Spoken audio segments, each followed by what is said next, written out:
which is a huge commercial center in the Kasai province. We've been invited to open up a center in Kikwit, which is like 2 to 3 million people in the Kwilu province. And then we've been invited to open up a center in Kenge, which is the capital of the Congo province. And for years they've been begging us, come, we have no Bible training here. We need a Bible institute. We need a way to train pastors. We need something to help our churches. And so it's hard going year after year being asked, when are you going to come? When are you going to open a training center here? And my answer is always, when God wants. You know, we just got to pray. When God wants, we'll do it. And so this time we really wanted to pray specifically, can we respond to these requests to open training centers in these locations? And logistically, what is it going to take? And so in Ilebo, we had one of our former graduates of our program who lives there. He came on a boat. He said, I heard you're there. I'm getting on a boat. He came down the river 4 days in a boat to meet with me. And he said, look, I'm telling you, Sparky, we have at least 25 men that want to be trained in the Bible. All you have to do is say we're coming, and they will sign up tomorrow.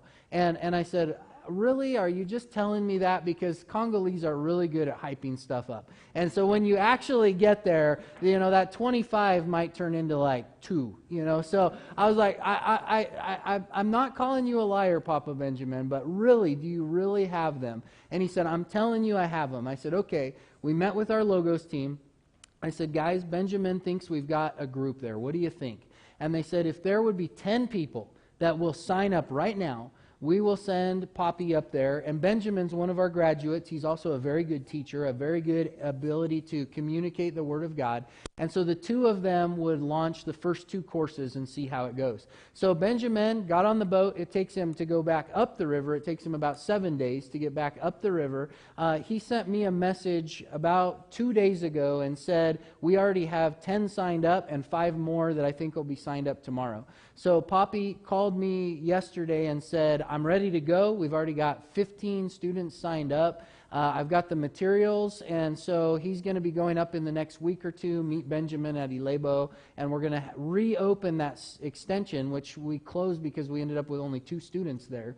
So we're going to reopen the Ilebo extension probably in the next week or 2. So pray about that. It's exciting, but that stretches our team a little bit further. So, you know, now we need to pray. We've got another student that lives right up in this area that graduated from our program, and if we could get him to teach some of the courses as well, he's very close to those churches and could pick up some of the slack. So pray about that, but it's exciting because we've been trying to find out how we could reopen a training site in Ilebo for several years. So that's effectively taken off. But even more exciting in Kenge, because we had the time, we stopped in Kenge and we spent the night and actually met with the government officials there.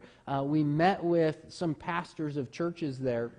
And what I found was the population of the province of Congo is about 2.5 million. Meeting with the government leaders there, God just worked it out. I'll share a little more in a little bit about relationships, but all of the ministers of the province were there for a meeting with the governor, and so we got to meet every single one of them in one table. Like they were all sitting at a table, and they just introduced us. Here's the minister of mining, and what else was he over? Mining and energy, yeah, which they have no electricity or energy of any kind in the whole province, but they got a minister for that, so it's good. But they do have mining, so I mean, he's probably got pocket full of diamonds, I don't know. But anyway, so we got to meet the minister of tourism, which there is no tourism, by the way, but they have a minister of tourism. And we got to meet the minister of education. That's a big deal. Education's huge in Congo. And so all of them were at the table, and we were introduced to them, and collectively, the whole ministers of all of the province looked and said, we do not have a single Bible training ministry or school in our entire province. What do we need to do to get you here? You tell us what you need and we'll do it. That never happens, by the way. If you're working with Congolese government, you go to them and say, this is what we want to do, and then they say, well, you're going to give us this, and you're going to give us this, and you're going to do that before you can do anything. And this is the first time in our 15 years of ministry in Congo I ever experienced the government say, what do we need to do to get you here? And all of them gave me their phone number, like, here, take our phone number. If you need anything, let me know. The guy that was the minister of mining said, hey, I grew up Baptist, and there's no Baptist churches here. We need Baptists here. Said, call me. I will be your first student when you open up something up. And I think he was probably half joking, but there was an enthusiasm to get something going teaching the Bible in Kenge. So we then met with some pastors, and they confirmed there is no Bible training in our entire province. Like, there's nowhere we can send our young people to go study the Bible and come back and serve in our churches. And they said what we've tried to do is send them to Kinshasa to go to some of the theological institutes and theological universities there. But the problem is they get to Kinshasa, they get their kids in school in Kinshasa, and they don't want to leave Kinshasa. They get normalized with the city life and the things that are there. And so they end up planting churches in Kinshasa or working in churches in Kinshasa. It's not that they're unfaithful, but they don't come back. They don't come back to the Congo province. And so they said, please, have something for us here. One pastor particularly said, we will have it happen in our church. Like, we'll donate the space if you will come and teach here. And so he's already been sending me messages. In fact, I got videos on my phone of what their church service looked like on Sunday. Here's our choir singing. We want to show you what we're doing. Please come back. Please come back.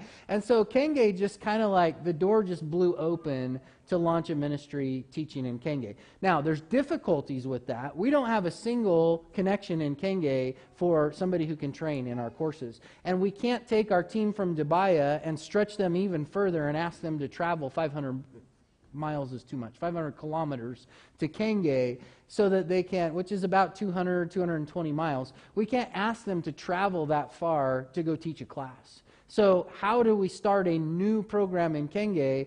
That's a big question mark. I don't know, and we'll talk about some ideas we have for that here in a little bit. But Kenge just kind of this, like, God just threw the door open for us to consider training the ministry there. Go. Yes. I go to too many. Okay. Like I said, when we were in Kenge, we did get an opportunity then to meet. This is the Minister of Justice for the province. He's like the Attorney General, and his job is to control all nonprofit organizations. And he met with us, and he said, I can tell you there's no Bible training here. I know every ministry in the entire province. There is nobody training pastors in our province. And so he was the first one to say, what do we need to do to get you here? I will introduce you to the governor. I will introduce you to all the other ministers. He kind of just took us by the hand and started walking us around, telling people. It was funny, when he introduced us to the Ministry of Tourism, he said, look, these are Americans, but they're not here for tourism. They're here for me, and you are not going to tax them. It was really funny. Like, he just started scolding the Minister of Tourism right in front of us, like, they're not here for you. You're not touching them. It was pretty good. So, and then meeting with this pastor here, and this is a guy that works in the immigration office that we were asking, are there any good churches here? He said, my church is right over here. So he walked us over, introduced us to his pastor, and this is the pastor that said, if you guys come, we will guarantee you a space to teach. We will make sure you have a location to call all the pastors to here and teach. And their building is adequate. Probably could seat about as many as ours, I guess 100 to 150. Very adequate space for a teaching ministry. So it was just neat to see how God started bringing some of those things together. I'm talking too much. Let me keep moving. So the teaching side of things, we got to do some kind of outside of the box teaching this time. One of the missionary families that we were talking to said, we're trying to get our son to experience some things and learn some new skills in life. And one of the things that he's supposed to learn in the next year is how to do basic maintenance on a car. And I said, well, I'm working on the car. If he wants to come over, let him come over. So his name's Noah, and he came over, and he just spent the day with me. At one point, he had oil like dripping down his elbows, and I was like, oh man, your mom's going to be mad. And he's like, I love it. Like when he went home and told his parents about his favorite part of the day, it was being soaked in oil. So, I mean, he just had a blast. But he just got in, and I got to just teach him basic things on the car, spend some time just talking with him about life and his relationship with the Lord, and just a neat young man that I really enjoyed getting to spend my day with. Also in Kinshasa, there was one guy who came and said, I've taken Bible classes, but I really have questions, particularly about the church. And he said, could you spend some time? I just want to get some more knowledge about the church. And so I took our program that we have a course called Administration of the Local Church, and I walked him through the basics of that. And we spent 3 days just sitting on the porch, walking through the Word of God, just taking through the steps of the church. And when we were done, he's just like, this isn't being taught. Our churches need this. Why are we not being given these things? And I said, well, now it's up to you. Go teach others. Take what you've learned and go teach it to others. And just kind of opportunities that usually when we're on these quick trips, I just don't have time to sit 3 days on a porch with somebody. We're always in a rush. We're always on the go. And this time was just a little bit more laid back. Could follow some of those. We stopped by an orphanage in a village called Ichwem on our way up to Debaya. There's a guy there who was an orphan in Congo, was adopted by American missionaries in the 60s, 70s, grew up then in Congo and then in America, and he has now gone back to keep that orphanage going that he grew up in. And he's leading that orphanage. He and his wife there are just taking these kids in. Really neat ministry, unique in the sense that they're not just taking the kids, but they're asking the families to continue to come and contribute, stay involved in the life of these kids, so that when they grow out of the orphanage, they're still connected to their villages and they can integrate back into their society. And it's just a neat opportunity. But whenever we go by there, Gary always wants us to stop and see the kids. And Mindy, learning Kikongo when we were in Debaya Lubwe, is the language these kids at the orphanage speak. So she stops and she teaches them in Kikongo. She teaches them new songs in Kikongo. And it's fun because when we stop back by, they'll come out and they'll circle the car when we get there, and they'll be singing the songs Mindy taught them the last time we were there. And so just an opportunity to stop and to just spend some time teaching those kids the Word of God. It was a really neat opportunity. Mindy also got to teach Sunday school at our local church in Debaya. That was a program. When we got there, they were chasing the kids out of the building. And so Mindy worked with our church leadership to welcome those kids. And now we have a very vibrant, active Sunday school program in the local church. And so we have some of our young men leading that are students in our Bible Institute program. But they said, Mama, Mindy, you're here. The kids want to hear you teach. And so Mindy spent the time and taught the kids and again, sang with them. And just a great time of seeing the fruit of all those years of investing in teaching the church the importance of bringing children in and teaching them. I was able to teach the Romans class while we were there. I got there. I said, Poppy, this is an administrative trip. We need to work on administration. He said, I get it. We'll do all those things. He said, but Pastor, I am exhausted. I have not had time with my family in 3 months. He said, could you teach the Romans class? I am so behind that I haven't taught this class. Our students have been waiting almost 8 months for the class. Could you teach it while you're here? And of course I said, no, I'm not going to do that. I love teaching. I said, Poppy, let me give you a break. I'll step in and teach the Romans class. So 8 hours a day in between everything else. I taught the Romans class for 5 days. It was an excellent time. We had 8 students plus some of our former students and some of our professors came in just to kind of go over the material again. And we had a really wonderful time just walking through the book of Romans. And it's one of my favorite classes to teach because when you teach through Romans, the whole content of the Bible comes into clear view. And every single time I teach it, like the light bulbs start coming on. You can just see that student just got it. That student just got it. That student just got it. And by the end of the class, like they can't wait to get out to their churches and teach this stuff. They're like, we never connected all this before. This is amazing. And they're like running out the door to go preach. And it's one of my favorite classes. It always gets them so excited. So that was fun. On our way back down to Kinshasa, we stopped in Idiofa where we have a group of students. I wasn't teaching in Idiofa this time. That wasn't among our goals to spend time in Idiofa. But they said, you're driving through. We got to see you. So all the students came, and I spent about 30 minutes just going through faithfulness. You know, what does it mean to be faithful in Christ? And we talked through that with them. And I said, you can learn the whole Bible, and I hope you do.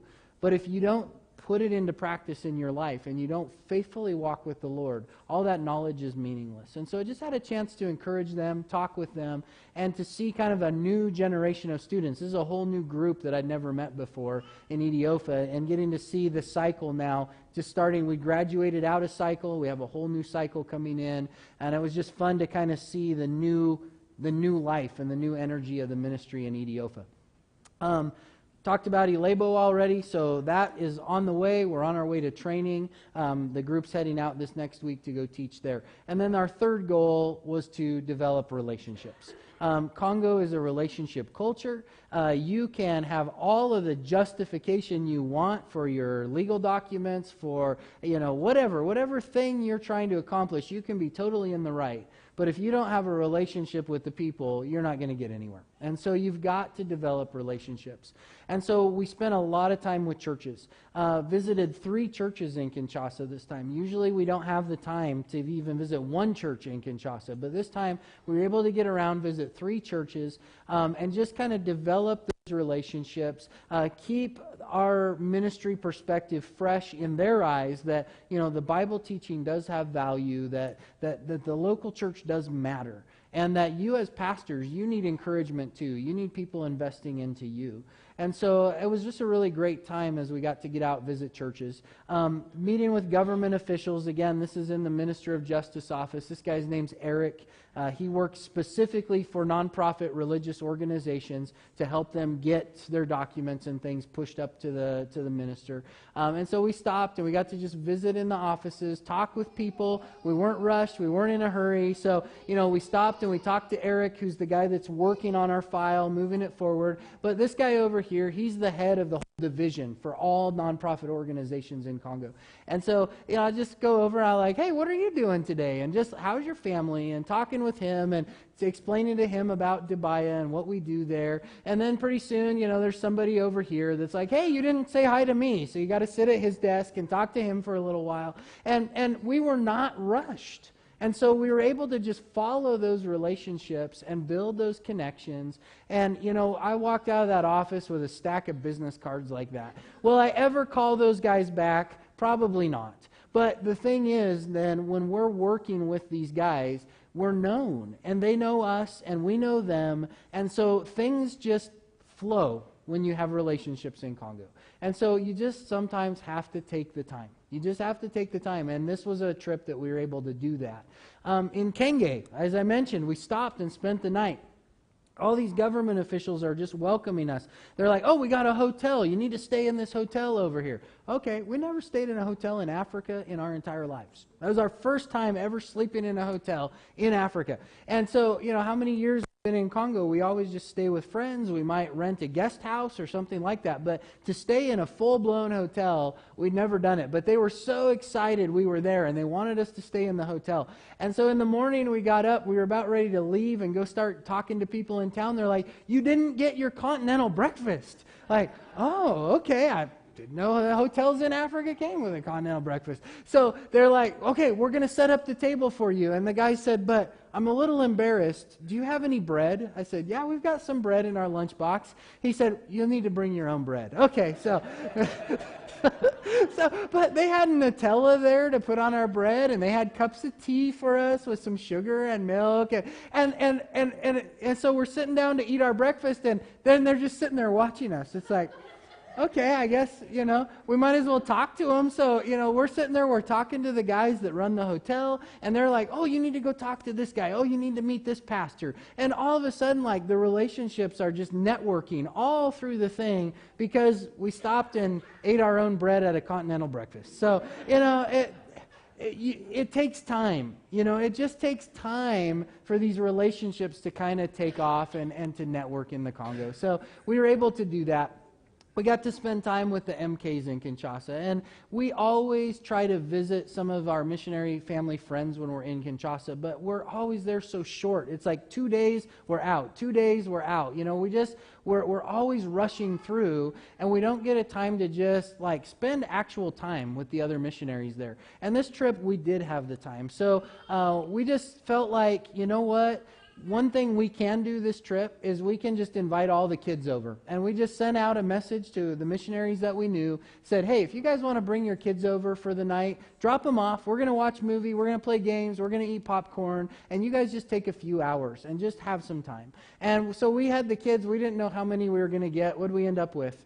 12. I thought it was like 120, but 12, Mindy says. So felt like a lot more, but we had a blast. We just played games with the kids, and we sang songs, and we just had a blast. Ate some popcorn, and then the parents just got some time, and we were able to just get to just spend that time and just build those relationships. I was telling Stefan, there's a missionary family that's been in Congo for how long? They've been there? 8 years, the O'Briens. Like 8 years, we never shook their hand. We never met them because we're just in, out. We never had a time to actually get to know them. And this trip we did. We got to just talk with them and hear their story and their passion and why they do what they do. And it was a much more relaxed trip because we weren't under pressure of time. And so we got to just cultivate those kinds of relationships. And then at Itchwem, this is Gary, who runs the orphanage.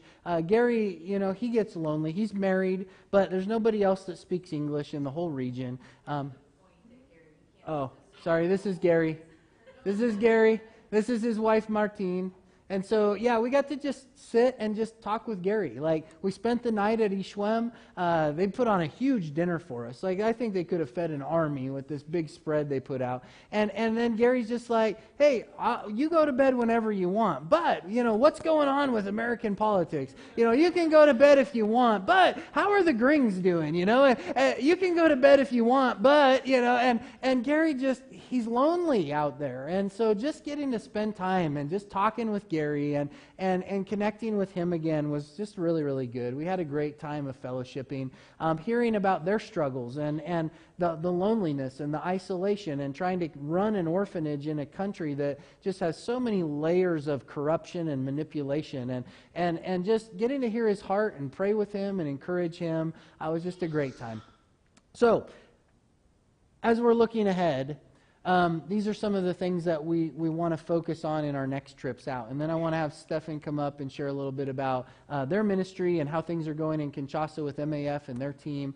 But as we look at going out in the future, we want to intentionally next trip, with the contacts we have in Kenge, we want to plan a Bible conference and just invite the pastors out for a Bible conference and start with that. See what interest there is. Would we have students if we actually ran a program in Kenge, and get to know the pastors, get to know the churches. And so our next trip out, we probably will not even intend to go all the way up to Dubaya. We may just limit ourselves with planning a Bible conference in Kenge and going on into Kenge, organizing a conference, finishing up, some of those contacts and looking at what would a team plant in Kenge look like for the program to launch there. We want to then go ahead and pursue this property project in Kinshasa. We have the approval of the church. We have an account set aside at the mission board now to raise funds for that. We know there are properties available within our price range. All the elements are there. So now we want to aggressively get out the information that we'd like to launch this project in Kinshasa. And so we'll be putting that information out in literature soon, and we're going to need to get out and share in the churches. So that's something we as a church family will have to plan and talk about. How could we get out and visit some of our supporting churches in the next year and really share the burden for this project and why we think it's worth investing in. And then we want a new team ministry training. Our team, I don't know how to explain to you just their fatigue. There's people that you can talk to, and when you talk to them, you just see how burned out they are. And when we were meeting with our guys, our professors and our Logos ministry team, sitting down at the table, they were just like, how are we going to go on? Like, our families are exhausted. We are exhausted. Spiritually, we are drained. Physically, we are drained. The need is so great. Every time our guys go out to teach in a location, they get 6 other people saying, come teach over here, come teach over here. And sometimes their heart is there and they do it. They'll go beyond where they're gone to teach. and they get begged to go even further, and they just, their compassion compels them. They go, but then they come back, and they've been gone from their family so long, and they're so sick, and they're so weary, and in the meantime, one of their kids has gotten kicked out of school because the school bill didn't get paid. And I mean, it just goes on and on, the pressure that they're under. And it was just like, we could just feel their weariness sitting at the table with them. And so we are convinced that we need to really change our focus. And I need to probably spend less time teaching classes to the students. And I need to really focus in our next trips going out, building up that team. We need more people doing what our team is doing so that there's some sharing of that load, sharing of that weight of the training ministry. So those are some of the things that we're really pursuing looking ahead. And so I want to just turn it over now to Stefan to come up. I think this microphone works. If you want to just come up, introduce yourself, introduce your family, tell a little bit about your ministry in Kinshasa, how you guys are doing, how the team's doing, and then we'll close with a word of prayer. Yeah, thanks so much. Well, good evening, everybody. Thank you so much for just the opportunity to be here and hang out with you guys this evening. Yeah, my name is Stephen. My wife Ruth is here. We have 3 children. I'm going to start with the youngest, unborn, but on the way. That's baby Ethan. He's due next month, November 28th. Is that right? 28th? Thanksgiving baby. Okay, for which we'll be very thankful. And then we have Evie. Hi. Yeah. She is 4, Kaylee is 7, and Malachi is 9. And we have been living and serving in Congo with MAF for 8 years now. It'll be 8 years in February next year. So our children have known nothing but Congo for their whole lives.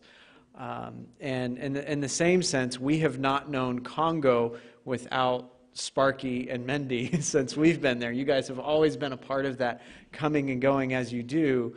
But we love their ministry so much, and it's not just everything you saw on the screen. I mean, they have a ministry to us as missionaries that are there. You guys are always bringing parts and pieces for our airplanes back and forth, or things that the missionaries needs. Sometimes you just bring us a little taste of America in the form of chocolate chips and pepperoni, which is also deeply encouraging. MAF, Mission Aviation Fellowship, we use small airplanes in a place like Congo to reach isolated people. Right? That's our whole, I was going to use the French, raison d'être, reason to be. Thank you. Our mission is to bring help, hope, and healing through aviation, right? So that isolated people can be changed by the love of Christ.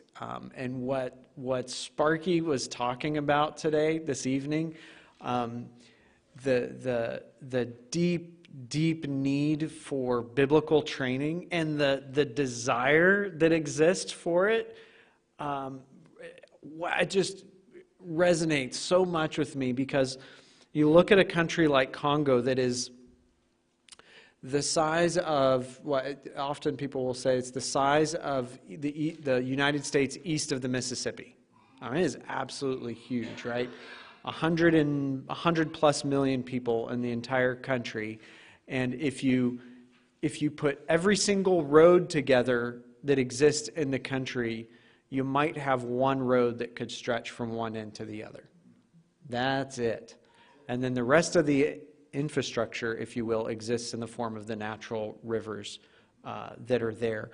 And people will say, "Oh, that's an evangelized country because Christianity came there in the late 1800s, early 1900s." But was it discipled? Right? Not really. And so it's got this 100-year history of Christianity that is about a mile wide and an inch deep. The need for real biblical doctrinal training is so great, because otherwise you get heresy into the church, you get syncretistic beliefs, right? People mixing their own religions in, or their whether that's animism or ancestor worship, these kind of things all creep into the church. And one of the things that we get so excited about in MAF is being a part of bridging that kind of logistical gap, right? Where the infrastructure and the transportation is so difficult to get that kind of training in the places that it needs to be. It excites our hearts to be able to play a small role in flying these airplanes out to places where people like Sparky, missionaries like Sparky, or pastors that have received training can now go and give it to others. We recently opened an airstrip in northwestern Congo in a small village called Gwenze. There's a Bible seminary there that had basically been inactive for 36 years because missionaries left and the teaching stopped, and the pastors all moved to Kinshasa. It's exactly what she said, and then a missionary came to us. I had a vision. He's like, we want to reopen this place. And so the community got together and they worked for about a year to cut the rainforest back off the airstrip. And we were able to just last year, was it May of last year, go in there with an airplane and restart, drop off a missionary, drop off pastors. And that missionary, by the way, he's not going back. He did a series of trainings there. He's not going back. Now the national pastors are going to keep doing that. And they're going to maintain the airstrip so that this can keep going. There is no one and done version of Christianity and or of discipleship, right? It's a continual process. So we are so excited to be able to keep going with our airplanes to a place like Gwenze in the very same with the very same heart that Spark you've done so well to describe this evening of meeting that teaching need that is so evident in Congo. And the folks that are there, by the way, they're so like they will do it if the airplane's there or not. Like, in other words, go out and be missionaries to their own people. It will just take them a month to go down the river or up the river, whichever way they're going, to get to the next village. Whereas in an MAF airplane, we can do that in 2 hours. So it's the difference between people getting a training maybe twice a year, 3 times a year, to getting 8, 9, 10 times that repetition that's so important. Sparky mentioned earlier that I know a lot about administration. I don't know if I know a lot about administration, but I experience it. Just to, I don't know, affirm you in that. Yeah, I was going to say, our role in Kinshasa right now, we serve as the program directors for the MAF team that is based there. So that's 8 missionary families and 27 Congolese national staff that work with us. And then we have 3 airplanes, 3 Cessna Caravans that are there. And it is an immense administrative burden to keep all of that running, to get the operating permissions for the airplanes. We operate under the same kind of legal framework as Logos Ministries does, a nonprofit. And so trying to keep all of those things going. And it's really only by the grace of God that these things even happen. In Congo, I did some research actually a couple days ago. We shared this morning at Chapel at MAF headquarters in Nampa, also giving an update on the ministry there. And according to the research, DRC is number 7 from the bottom on the list of countries to do business in the world. Okay, and it's only beaten to last place by countries like the Central African Republic, Somalia, Yemen, Sudan. I mean, you're putting it in that category of countries. So just getting to a place where your documents are signed and done is, I don't think it is an exaggeration to say it's a miracle. It's the hand of God moving ministry forward. And I celebrate with you to know that you're after 10 years, you're this close to getting those documents done, because some ministries or organizations have had their papers in for 15, 20 years and don't have anything. Most people operate on the document that says they submitted it. And then that's it. That's all they ever get, right? But God is good. And anyway, you can pray for MAF in the next year. What we're really hoping to see in 2025 is more engagement with the local church. It is so easy to come in with our own ideas, our own projects of what we want to do, but we want to be partnering with the ground level. That's funny as airplane pilots. We want to be partnering with those on the ground level in the front lines and talking to national pastors and local churches and asking them, what do you need? How can MAF serve you? Where do you need the airstrips to be built?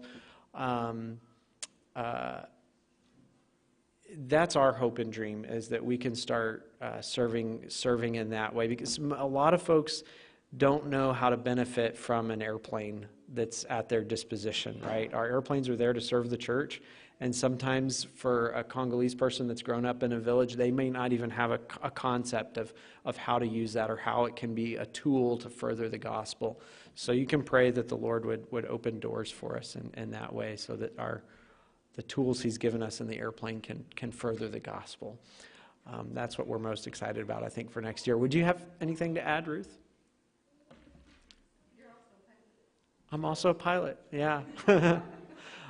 I fly once a week, just about. I try to, in addition to all the admin stuff that we have going on. Do that for sanity, to get out of the office. It has that effect, like once you get up in the air and your cell phone's in airplane mode, right? Nobody can reach you. So, no, it's great. But it's so important too, just to stay connected to what's going on.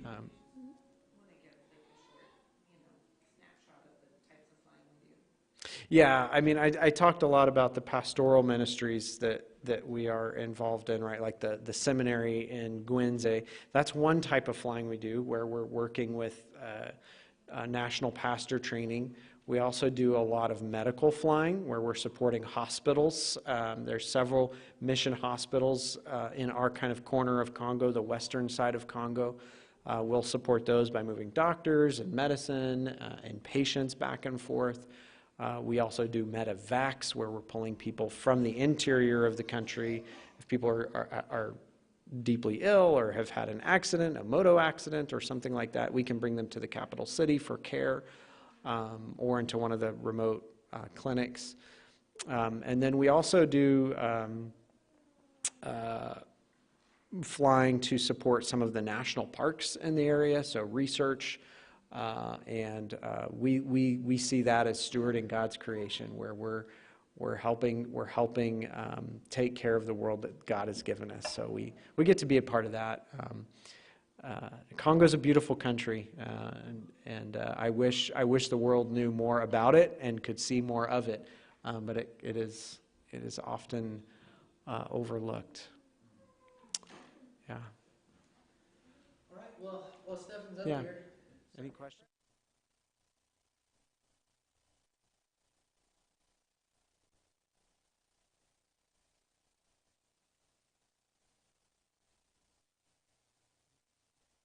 In fact, we used to have a Cessna 206 there.